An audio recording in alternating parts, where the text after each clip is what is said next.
integrate it, add wings to your career. Welcome friends, Rajasthan art and culture हम पढ़ रहे थे और आज का जो हमारा विषय है राजस्थान के विभिन्न संत व संप्रदाय हम पढ़ेंगे। चलिए स्टार्ट करते हैं। संत संप्रदाय पढ़ने से पहले एक दो चीज़ और आपको समझनी चाहिए कि राजस्थान का जो धार्मिक आंदोलन है वो किस क्रम में है। एक भारतीय इतिहास में हम सब पढ़ते हैं कि पहले वैष्णव धर्म का प्रचार प्रसार भारत में था। इस धर्म के लोग बहुत ज़्यादा भगवान की पूजा वगैरह करते थे। बाद में यहाँ जो है भारत भर में एक स्पेशली जैन धर्म और बौद्ध धर्म का प्रभाव बढ़ गया।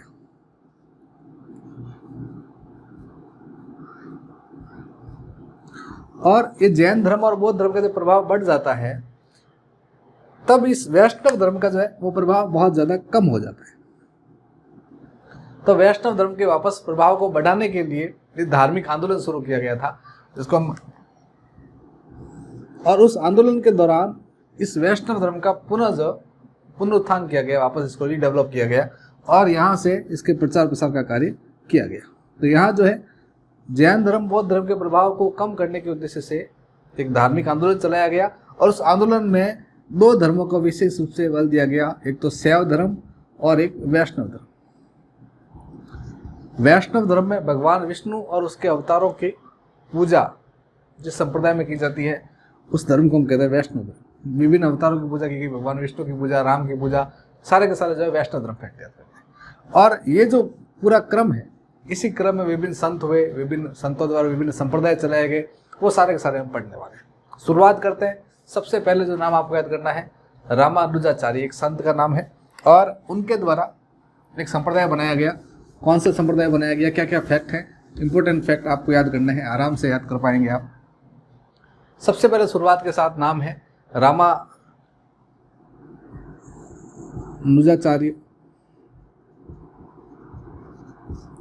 और इन्होंने जो संप्रदाय बनाया उसका नाम रखा रामानुज संप्रदाय।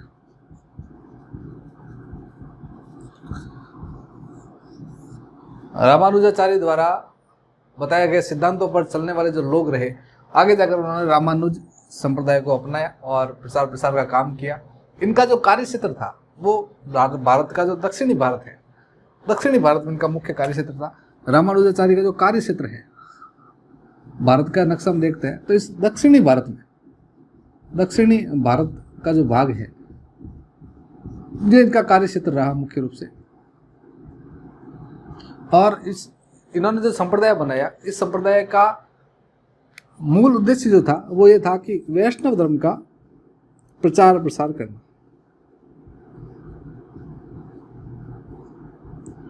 प्रचार करना जो है वो एक मेन फैक्ट आप याद कर सकते हैं। संत का नाम आपसे पूछा जा सकता है, रामानुजाचार्य संत का नाम है। इनके द्वारा चलाया गया जो संप्रदाय है उसका नाम है रामानुज संप्रदाय। आगे जाकर इन्हीं का एक शिष्य रामानंद, और रामानंद जो है जो संत हुए, संत रामानंद, उन्होंने भी एक संप्रदाय बनाया। उस संप्रदाय का नाम रखा रामानंद संप्रदाय।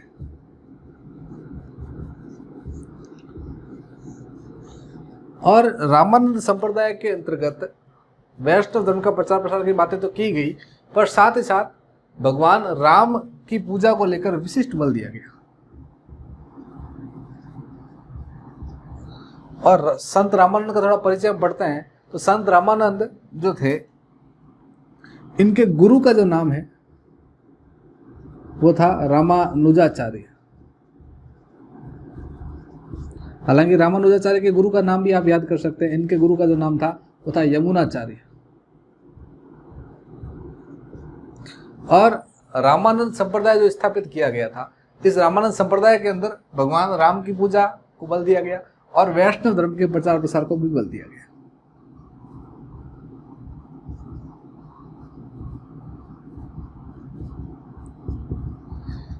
अगला जो फैक्ट आपको याद करना है, जो रामानंद संप्रदाय है, इस रामानंद संप्रदाय के जो प्रवर्तक है रामानंद जी, संत रामानंद जी,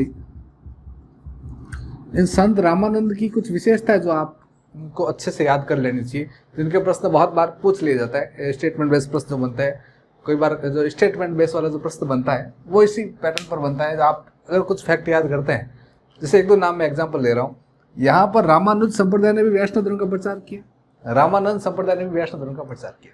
और हमने याद किया था रामानुज संप्रदाय का जो कार्य क्षेत्र है वो दक्षिणी भारत था। इस दक्षिणी भारत का जो कार्य क्षेत्र है इसको बढ़ाते हुए उत्तर भारत तक ले जाने वाला जो काम किया वो इन संत ने किया, संत रामानंद ने। तो आपसे पूछ ले वैष्णव धर्म का प्रचार प्रसार उत्तर भारत में करने वाले पहले संत कौन हुए, तो आपको उत्तर याद करना है, संत रामानंद हुए, जिन्होंने वैष्णव धर्म का प्रचार प्रसार जो है वो दक्षिण भारत से उत्तर भारत की ओर किया। ऐसा भी पूछ ले आपसे कि दक्षिण भारत और उत्तर भारत के बीच में ब्रिज के रूप में काम, सेतु के रूप में काम किस संत ने किया, तो ब्रिज के रूप में काम करने वाला संत जो है वो रामानंद ही है। तो 2-3 फैक्ट आपको याद करने हैं। इन्होंने जो वैष्णव धर्म का प्रचार प्रसार किया, प्रचार प्रसार उत्तर भारत में किया। हमारा राजस्थान भी उत्तर भारत का ही भाग है और उत्तर भारत में राजस्थान में भी इसकी स्थापना जब की गई तो एक स्थान है गलताजी जयपुर। वहां पर नाथ संप्रदाय, नाथ पंथियों के साथ एक मुकाबले के दौरान जीतते हुए रामानंद संप्रदाय की एक मुख्य पीठ स्थापित की गई गलताजी जयपुर में। इस गलताजी जयपुर को मंकी वैली ऑफ राजस्थान भी कहा जाता है और ये काफी इंपॉर्टेंट फैक्ट है, आगे डिटेल से पढ़ेंगे। फिलहाल एक दो चीज और याद कर लेते हैं। यहाँ पर संत रामानंद जी है जो है ये उत्तर भारत और दक्षिण भारत इनके बीच सेतु के रूप में काम करने का काम किया इन्होंने, ब्रिज के रूप में काम किया इन्होंने। सेतु के रूप में काम करने वाले संत हुए, संत का नाम है रामानंद। अब तक जितने भी संत हुए थे उन्होंने जहां जहां पर भाषण दिया, मान लीजिए कोई तमिल में दे रहा है, कोई तेलुगु में दे रहा है, मतलब जो जहां जिस स्थान क्षेत्र विशेष में रहेगा, कोई मराठी में भाषा देगा, तो जो संत जिस स्थान पर रहेगा वहां की उस स्थानीय लोकल भाषा में, उस स्थानीय लैंग्वेज में जो है वो अपना स्पीच देगा, भाषण देगा। पर रामानंद एक ऐसे संत हुए, ये पहले ऐसे संत हुए जिन्होंने अपने उपदेश जो है वो हिंदी भाषा में दिए। ये प्रश्न बहुत महत्वपूर्ण है, पूछा भी गया 1-2 बार कि सबसे पहले जो है हिंदी भाषा में उपदेश देने वाले संत, या उपदेशों में हिंदी भाषा का उपयोग किसने किया, तो हिंदी भाषा में उपदेश देने का काम जो है संत रामानंद द्वारा किया गया। और अगला मोस्ट इंपोर्टेंट फैक्ट जो आपको याद करना है, संत जब पढ़ते हैं तो 2 विचारधाराओं का अध्ययन करते हैं। एक विचारधारा का नाम है निर्गुण और दूसरा है सगुण। सगुण विचारधारा के तहत ऐसे लोग जो भगवान में विश्वास करते हैं, जो मूर्ति पूजा में विश्वास करते हैं, भगवान की आस्था में विश्वास करते हैं, वो सारे के सारे सगुण। सगुण की जो आगे जाकर 2 मार्ग है, राम मार्ग और कृष्ण मार्ग। जिन्होंने भगवान राम को आदर्श मानकर उनकी पूजा की, उन्हें राम मार्गी सगुण संत कहा गया। जिन्होंने भगवान कृष्ण को पूजा किया, कृष्ण को आदर्श मानकर पूजा, उन्होंने कृष्ण मार्गी सगुण संत भी कहा गया। जैसे मीराबाई कृष्ण मार्गी सगुण संत है, एग्जाम्पल हमने याद किया। वैसे कुछ निर्गुण जो है, जो लोग मूर्ति पूजा में विश्वास नहीं करते,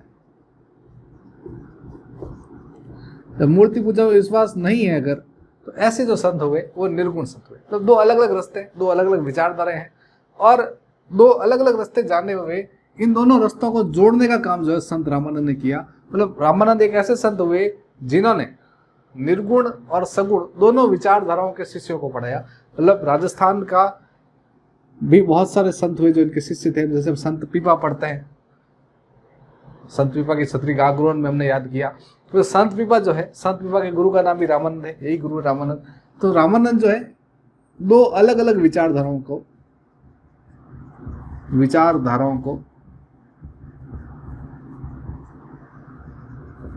शिक्षा दीक्षा देने का काम इन्होंने किया, शिक्षित करने का काम किया, देने का कार्य किया इन्होंने।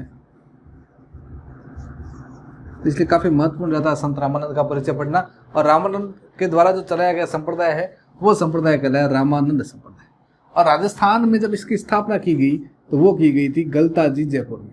इंपॉर्टेंट फैक्ट है, आप याद कर सकते हैं। रामानंद संप्रदाय की राजस्थान में जो मुख्य पीठ कहाँ पर है, तो आप आराम से याद रखें, गलताजी जयपुर में।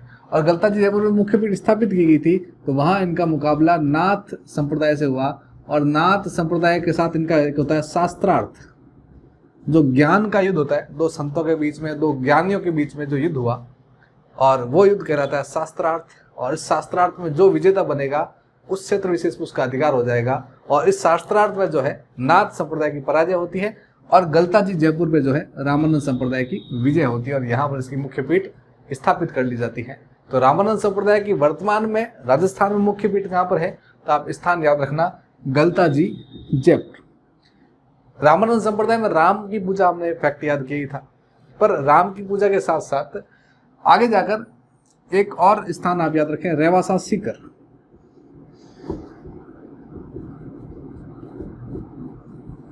रेवासा गांव सीकर।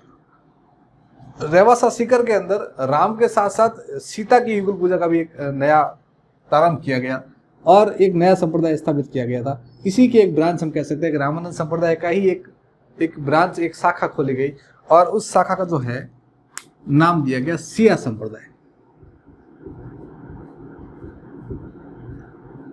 तो इंपॉर्टेंट फैक्ट आपसे अगर पूछ ले कि सिया संप्रदाय की राजस्थान में मुख्य पीठ कहाँ पर है, तो याद करना है रेवासा गांव सीकर। रेवासा गांव सीकर में सिया संप्रदाय की मुख्य पीठ है। रामानंद संप्रदाय की मुख्य पीठ राजस्थान में कहाँ पर है, तो वो आपको याद करना है गलताजी जयपुर। रामानंद संप्रदाय के प्रवर्तक कौन है, तो नाम करना है संत रामानंद। सिया संप्रदाय आपसे पूछे तो एक और फैक्ट याद करना है, सिया संप्रदाय जो है इस संप्रदाय में राम और सीता की युगल पूजा की जाती है।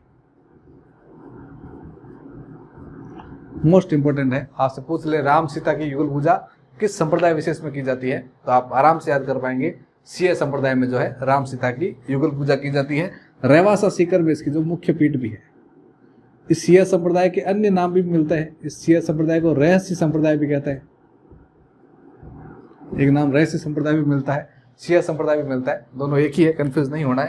और मुख्य केंद्र जो है रेवासा सीकर में। ये रेवासा गांव वही है जहाँ पर लोक देवी हम पढ़ते हैं जीर्ण माता। जीर्ण माता का मुख्य मंदिर भी रेवासा सीकर में ही है। तो वही फैक्ट है जो आप आराम से याद कर पाएंगे। तो अब तक जो हमने सामान्य से अध्ययन किया, अब तक ये 3 संप्रदाय का एक छोटा सा परिचय याद किया। मुख्य रूप से 2 ही है, एक तो रामानंद संप्रदाय हमने पढ़ा और संत रामानंद का भी सामान्य परिचय याद किया। रामानुज संप्रदाय हमने याद किया और सिया संप्रदाय याद किया। इसके अलावा और भी महत्वपूर्ण कौन कौन से संप्रदाय हैं उनको भी हम पढ़ते हैं, शुरुआत करते हैं।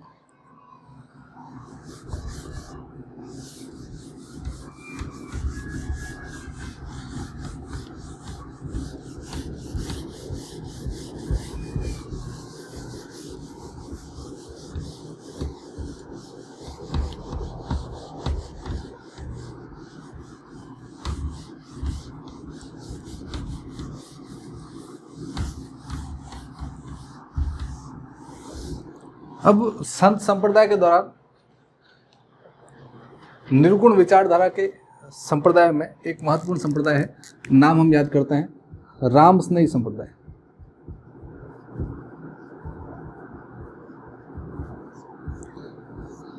रामस्नेही संप्रदाय जो है, इस संप्रदाय की मुख्य पीठ कहाँ पर है, किसने स्थापित किया, किसने शुरू किया, क्या क्या विशेषताएं हैं, सारी चीजें हम याद करना चाहें तो राजस्थान में इस संप्रदाय की विचारधारा आपको याद करना है निर्गुण।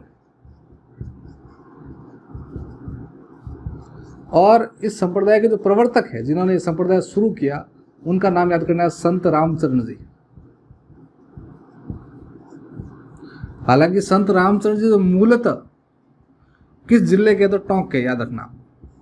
संत रामचरण जी खुद कहाँ के थे मूलतः, तो मूल स्थान जो है इनका वो तो टोंक जिले में है, पर इनकी जो कर्म भूमि है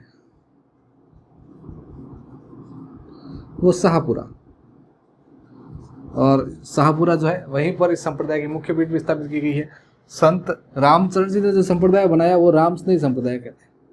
इस संप्रदाय में जो भगवान ये राम लिखा हुआ है, इस राम का अर्थ भगवान राम नहीं होता है, बल्कि यहाँ पर जो है वो संबोधन शब्द है राम।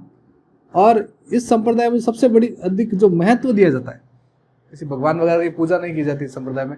इस संप्रदाय के मानव अनुयायी जो लोग हैं, इस संप्रदाय के जो लोग मानते हैं, वो गुरु को ज्यादा महत्व देते हैं। गुरु को सर्वाधिक महत्व दिया जाता है। आपसे पूछ ले कि निम्न में से किस संप्रदाय विशेष में गुरु को सर्वाधिक महत्व दिया जाता है, तो आप उत्तर क्लिक कर पाओगे। रामस्नेही संप्रदाय जो है सबसे अधिक महत्व गुरु को जो है इसी संप्रदाय में दिया जाता है। रामस्नेही संप्रदाय की मुख्य पीठ आप याद रखें शाहपुरा भीलवाड़ा।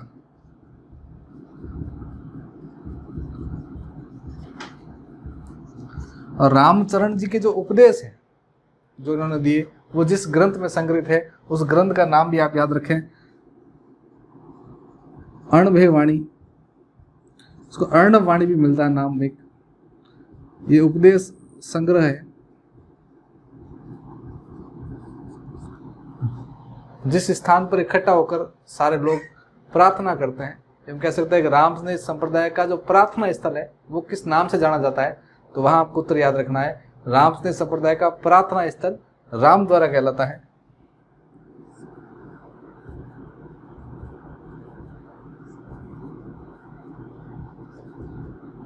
का प्रार्थना स्थल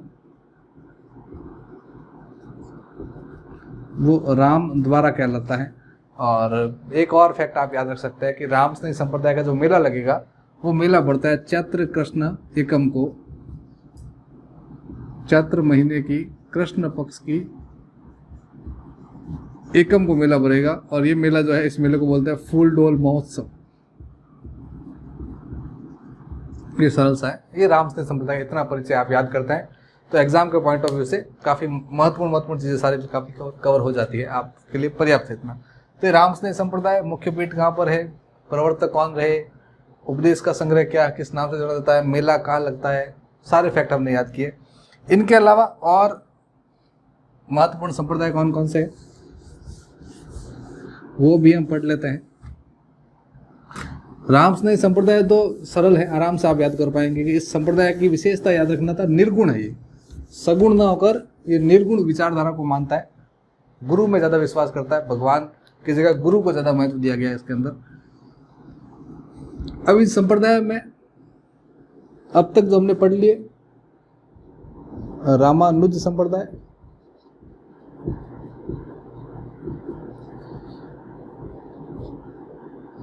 रामानंद संप्रदाय, रामस्नेह संप्रदाय,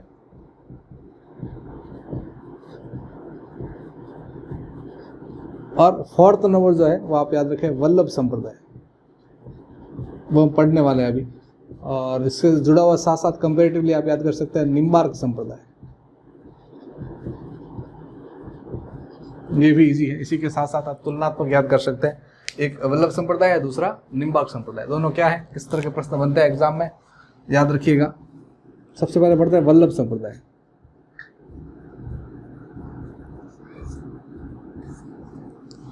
संत वल्लभाचार्य द्वारा यह संप्रदाय शुरू किया गया था। आपसे पूछ ले वल्लभ संप्रदाय के प्रवर्तक कौन रहे, तो प्रवर्तक का नाम याद रखना है वल्लभाचार्य।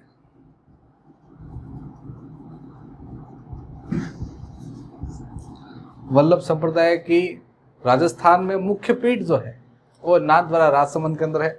मुख्य पीठ नाथद्वारा राजसमंद में इसकी जो है मुख्य पीठ है इस वल्लभ संप्रदाय की। और मुख्य पीठ होने के साथ साथ वल्लभ संप्रदाय की विशेषताओं में एक और विशेषता आप याद रखें कि इस संप्रदाय विशेष में भगवान कृष्ण की पूजा की जाती है। अगर भगवान कृष्ण की पूजा होगी तो बताओ इसकी सगुण विचारधारा होगी या निर्गुण होगी, तो सगुण विचारधारा का संप्रदाय है, सगुण विचारधारा का संप्रदाय हो जाएगा। और सगुण विचारधारा में भगवान कृष्ण की पूजा कर रहा है तो कृष्ण मार्गी सगुण संत है, कृष्ण मार्गी सगुण विचारधारा के संत हुए वल्लभाचार्य। कुछ एक ऐतिहासिक स्टोरी ऐसी भी जानकारी आप याद कर सकते हैं कि जब औरंगजेब बहुत सारे मंदिर तोड़ रहे थे हिंदुओं के, उस समय भगवान कृष्ण की मूर्ति को बचाकर वृंदावन से लाया गया और मेवाड़ का जो महाराणा थे राज सिंह, उन्होंने सहायता करी, मूर्ति स्थापित करवाई और नाथद्वारा में भव्य मंदिर बनवाया। ये जो मंदिर बना हुआ है इनका मुख्य केंद्र है, मुख्य पीठ जो है वो नाथद्वारा राजसमंद में एक मंदिर है, श्रीनाथ जी मंदिर। ये मंदिर ही इस संप्रदाय का एक बड़ा केंद्र है, मुख्य मंदिर है। यहाँ की हवेली संगीत भी प्रसिद्ध है वल्लभ संप्रदाय की। जो इनके भजन गाए जाते हैं इनको हवेली संगीत कहा जाता है। इसी वल्लभ संप्रदाय में भगवान कृष्ण के बाल रूप की पूजा की जाती है।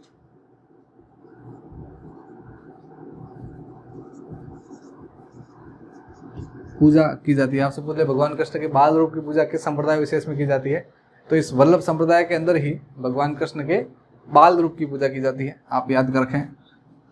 वल्लभ संप्रदाय के प्रवर्तक का नाम तो वल्लभाचार्य आपने याद किया। मंदिर जो मुख्य मंदिर श्रीनाथ जी मंदिर है, इसकी कुछ विशेषता आप याद करना चाहें तो मंदिर का जो निर्माण है वो निर्माण कराया मेवाड़ महाराणा राज सिंह ने। मेवाड़ महाराणा राज सिंह ने लगभग 1672 में 1672 में जो है इस मंदिर का निर्माण करवाया और इस पूरे संप्रदाय को जो है आश्रय दिया, सहायता करी मेवाड़ महाराणा राज सिंह ने। इसी वल्लभ संप्रदाय के अंदर ही इस मंदिर के पीछे जो एक पर्दा लगाया जाता है उसको पिछवाई कला कहते हैं। पिछवाई कला भी जो है वो इसी की विशेषता है, मुख्य विशेषता है वल्लभ संप्रदाय के अंदर ही। तो ये सारे के सारे फैक्ट आप याद कर सकते हैं वल्लभ संप्रदाय से संबंधित कि वल्लभ संप्रदाय का मुख्य केंद्र कौन है, प्रवर्तक कौन है, विशेषताएं क्या क्या रहती है। विशेषता हमने याद की कि इसमें भगवान कृष्ण के बाल रूप की पूजा की जाती है, ये सबसे महत्वपूर्ण फैक्ट आप याद रखें। और जो पर्दे पर भगवान कृष्ण की जो मूर्ति है उस मूर्ति के पीछे एक पर्दा लगाया जाता है, उस पर्दे पर भगवान कृष्ण के बाल लीलाओं का चित्रण किया जाता है और ये जो कला है वो पिछवाई कला कहलाती है। पिछवाई कला भी जो है इस संप्रदाय की ही मुख्य विशेषता रहती है। इसी वल्लभ संप्रदाय का जो मेला भरेगा या वल्लभ संप्रदाय का सबसे बड़ा मेला हम कहें अगर तो ये मेला लगता है कृष्ण जन्माष्टमी को और यही मेला जो है काफ़ी महत्वपूर्ण है। इसके प्रश्न भी बहुत बार पूछ लिए जाते हैं तो आप याद रखें कृष्ण जन्माष्टमी को जो है वल्लभ संप्रदाय का सबसे बड़ा मेला आयोजित होता है। तो वल्लभ संप्रदाय प्रवर्तक का नाम आप याद रखें वल्लभाचार्य। मुख्य पीठ जो है नाथद्वारा राजसमंद में है और नाथद्वारा नाम आया तो कुछ एक्स्ट्रा नोट डालकर नाथद्वारा स्पेशल भी आप याद रखें।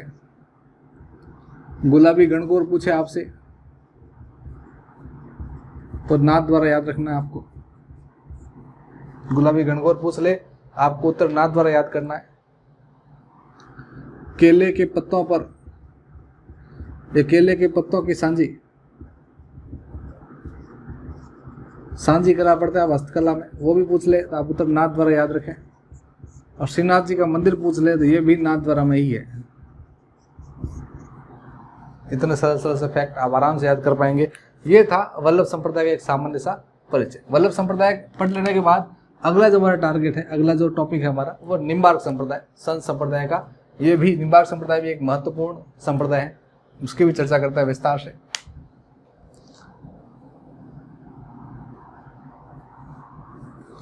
वल्लभ संप्रदाय के बारे में हमने याद किया काफी सारी चीजें। भगवान कृष्ण की भक्ति की जाती है संप्रदाय में।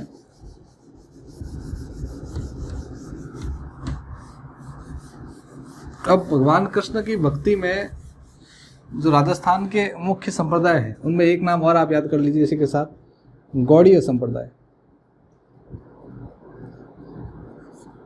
ये भी एक महत्वपूर्ण नाम आप याद रखें इसके साथ साथ। अगला जो हम पढ़ने वाले हैं निम्बार्क संप्रदाय। गौड़ीय संप्रदाय इतना फैक्ट याद रखें कि जयपुर में इनकी एक मुख्य पीठ है राजस्थान में गौड़ीय संप्रदाय की। और गौड़ीय संप्रदाय में भगवान कृष्ण की भक्ति को बल दिया गया। मतलब ये सगुण विचारधारा का संप्रदाय है, सगुण विचारधारा। और सगुण विचारधारा के साथ कृष्ण मार्गी याद रखना आप। कृष्ण मार्गी, भगवान कृष्ण की पूजा को ज्यादा महत्व दिया गया है तो कृष्ण मार्गी सगुण विचारधारा का है। राजस्थान में इसकी जो ब्रांच आप याद कर सकते हैं वो गौड़ीय संप्रदाय की जो है जयपुर के अंदर है। वैसे इसका मूल कार्य क्षेत्र जो है वो दक्षिण भारत भी रहा। दक्षिण भारत में भी प्रचार प्रसार हुआ इसका, इस संप्रदाय का, गौड़ीय संप्रदाय का। तो गौड़ीय संप्रदाय का एक छोटा सा परिचय आप याद कर सकते हैं। इसके बाद हम पढ़ते हैं निम्बार्क संप्रदाय। ये काफी महत्वपूर्ण है, इसके प्रश्न बहुत बार पूछे जाते हैं। निम्बार्क संप्रदाय जो है इनके प्रवर्तक का नाम आप याद रखें, निम्बार्काचार्य। निम्बार्क संप्रदाय है, इस निम्बार्क संप्रदाय के शुरू करने वाले व्यक्ति का नाम आपको याद करना है, निम्बार्काचार्य, जिन्होंने निम्बार्क संप्रदाय शुरू किया। राजस्थान में जो इस संप्रदाय की जो मुख्य पीठ आप याद कर रहे हैं वो मुख्य पीठ है सलेमाबाद, सलेमाबाद अजमेर। सलेमाबाद अजमेर के अंदर स्थान है जहां पर इसकी मुख्य पीठ भी है। इस संप्रदाय की विशेषता ये है, ये संप्रदाय भी जो है वो सगुण विचारधारा को रखता है, सगुण विचारधारा वाला है। तो ये मूर्ति पूजा में विश्वास करता है, सगुण विचारधारा का है। और सगुण होने के साथ साथ ये हम कह सकते हैं कि भगवान कृष्ण की पूजा करता है ये भी, तो एक कृष्ण मार्गी है। दो मार्ग हमने याद किया था सगुण विचारधारा में, एक राम मार्गी, एक कृष्ण मार्गी। जिन्होंने राम का आदर्श माना वो राम मार्गी संत कहलाए। जिन्होंने कृष्ण को आदर्श माना वो कृष्ण मार्गी सगुण संत कहलाए। तो यहाँ पर जो निम्बार्काचार्य है वो कृष्ण मार्गी सगुण संत है। और कृष्ण मार्गी सगुण संत निम्बार्क संप्रदाय की एक और विशेषता याद रखें, निम्बार्क संप्रदाय के अंदर जो है राधा और कृष्ण की युगल पूजा की जाती है। युगल पूजा की जाती है राजस्थान में, राधा कृष्ण की युगल पूजा किस संप्रदाय विशेष में की जाती है, तो आप आराम से याद रखें, निम्बार्क संप्रदाय में जो है राधा कृष्ण की युगल पूजा की जाती है। और निम्बार्क संप्रदाय का जो मुख्य स्थान है, पवित्र स्थान है, सलेमाबाद अजमेर में है। इसी संप्रदाय की एक और विशेषता, एक और फैक्ट आप याद रखें कि जो मेला है निम्बार्क संप्रदाय का मेला जो है वो मेला बढ़ता है राधा अष्टमी के दिन। राधा अष्टमी का जो त्यौहार है इसी दिन ये मेला बढ़ेगा। राधा अष्टमी कब मनाते हैं तो आप याद रखें कि जो भाद्रपद महीना है, उस भाद्रपद महीने की शुक्ल पक्ष की अष्टमी को, भाद्रपद शुक्ल अष्टमी को जो है वो राधा अष्टमी का मेला लगेगा। और ये जो है निम्बार्क संप्रदाय का सबसे बड़ा मेला है। तुलनात्मक आपको याद करना है इसी के साथ साथ कि जो निम्बार्क था इसमें राधा कृष्ण की युगल पूजा की जाएगी और केवल कृष्ण की पूजा हमने याद किया, कृष्ण के बाल रूप की पूजा याद किया था। तो बाल रूप पूजा हमने याद किया वल्लभ संप्रदाय। वल्लभ संप्रदाय का जो मेला था वो कृष्ण जन्माष्टमी का था और कृष्ण जन्माष्टमी था भाद्रपद कृष्ण अष्टमी।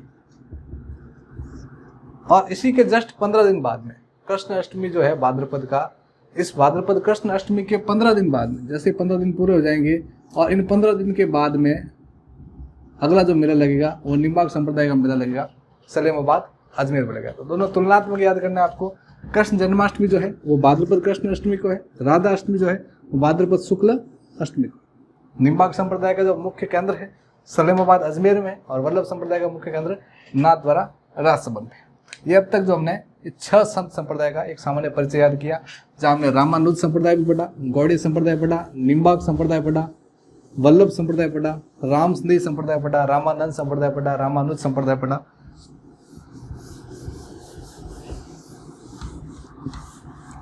अब जो है आपको इन सारे संप्रदाय को पढ़ लेने के बाद एक छोटा सा एमसीक्यू टाइप पैटर्न थोड़ा समझना है। एग्जाम में किस किस तरह के प्रश्न बन सकते हैं, क्रॉस मैच पैटर्न में कैसे प्रश्न बन सकते हैं। ये मान लीजिए 5-6 नाम लिखे हुए मैंने। अब इनके जो मुख्य केंद्र आपसे पूछे जा सकते हैं, 4 ऑप्शन को भी डाल दे और 4 केंद्र जो है इनके मुख्य पीठ कौन कौन सी है वो नाम पूछ ले आपसे। केंद्र को या मुख्य पीठ कहाँ कहाँ पर है, 4 जिले पूछ ले। तो रामानंद संप्रदाय, रामानुज संप्रदाय, 4 को जिले पूछ ले तो जिलों वाला क्रॉस मैच। जैसे आपने वल्लभ संप्रदाय हमने याद किया नाथद्वारा राजसमंद में है, ठीक है। निम्बार्क हमने याद किया अजमेर में है। ऐसे भी कोई 2 आपस में ऊपर नीचे करके 4 नाम पूछ ले आपसे, क्रॉस मैच करो, एक वो पैटर्न बनता है। दूसरा आपसे जो है संत का नाम पूछा जा सकता है, प्रवर्तक कौन हुए उनका नाम क्रॉस मैच में पूछ ले। उपन्यास, ग्रंथ, उपदेश, ये प्रश्न पूछा जा सकता है। तो ये संप्रदाय के विशेष फैक्ट बनता है। और तीसरा जो पैटर्न बनता है, एक लेटेस्ट पैटर्न बेस जो है कथन वाला प्रश्न जो बनता है, उसमें आपसे ये पूछा जा सकता है निम्न में से कौन सा संप्रदाय सगुण विचारधारा का है, कौन सा संप्रदाय निर्गुण विचारधारा का है। तो सारे फैक्ट आप याद रखें। निर्गुण कौन सा है, सगुण कौन सा है, ये विचारधाराओं का मिश्रण जो है ये भी आप याद रखें। विचारधारा हमने पढ़ी थी 2 है, एक सगुण है और दूसरी निर्गुण है। सगुण विचारधारा में मूर्ति पूजा में विश्वास किया जाता है और निर्गुण में मूर्ति पूजा में विश्वास नहीं किया जाता है। मूर्ति पूजा में विश्वास नहीं किया। सगुण जो विचारधारा है आगे जाकर 2 भागों में डिवाइड हो जाती है, राम मार्गी, कृष्ण मार्गी। 2 नाम याद रखने हैं, और कृष्ण मार्गी। जिन्होंने अपना आदर्श भगवान राम को माना वो राम मार्गी सगुण संत कहलाए, आदर्श कृष्ण को माना वो कृष्ण मार्गी सगुण संत कहलाए। तो ये कुछ विचारधाराओं के साथ आज का ये वीडियो सरल सा, जहां हमने रामानुज संप्रदाय पढ़ना शुरू किया। एक सूक्ष्म रिवीजन आप याद कर लीजिए। रामानुज जो थे उन्होंने वैष्णव धर्म का प्रचार प्रसार किया, कार्य क्षेत्र दक्षिण भारत था और वहां से वैष्णव धर्म को बढ़ाना शुरू किया, प्रचार प्रसार किया।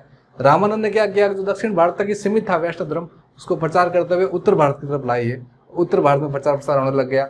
उत्तर भारत में होने के बाद नाथ संप्रदाय को राजस्थान में हराया, शास्त्रार्थ में हराया और राजस्थान में जो है एक स्थान हमने याद किया, राजस्थान के अंदर जयपुर के अंदर गलता जी उस जयपुर के गलताजी के अंदर ही रामानंद संप्रदाय की जो है वो एक मुख्य पीठ भी स्थापित की गई।